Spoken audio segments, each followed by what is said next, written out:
मुलगी मुलगी म्हणून नका हो मला हिनवू, हीच लेखणी घेऊन दाखवीन नशीब बदलून. सर्वांनाच का हो मी नकोशी, शिकून मलाही मिळू द्या खुशी.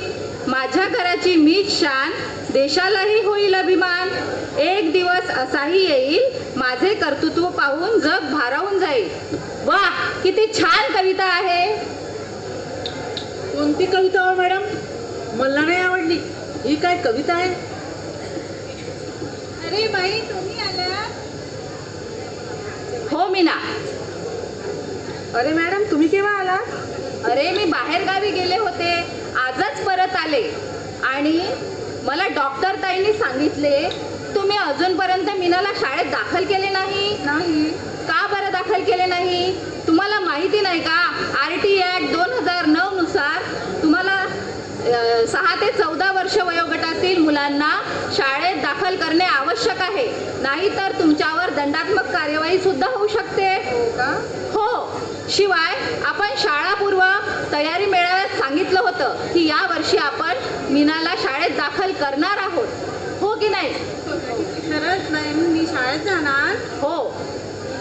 मलाही वाटते मॅडम, माझी मुलगी खूप शिकावं. मला तिला माझ्यासारखं अडाणी ठेवायचं नाही आहे. पण माझं एकटं कोण?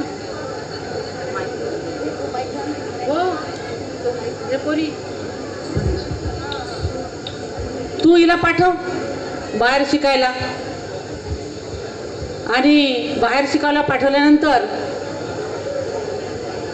काही कमी जास्त झालं तर तोंड दाखवायला जागा राहणार नाही. हो आजीबाई, तुम्ही कुठची गोष्ट कुठे नेता, असं काही होणार नाही. मीनाला आपण 10व्या वर्गापर्यंत इथेच शिकवू आणि नंतर समोरचा समोर बघूया, असं काहीही होणार नाही. ठीक आहे मॅडम, आम्ही मीनाची शाळेमध्ये नाव टाकू आणि मी तिला खूप शिकवणार. मी माझ्यासारखं अडाणी ठेवणार नाही तिला. हो हो, उद्याला आपण मीनाला शाळेत दाखल करायला घेऊन जाऊया. हो मॅडम. ठीक आहे, निघते मी. नमस्ते. थांबा मॅडम, या इकडे. मीना, ये बेटा इकडे.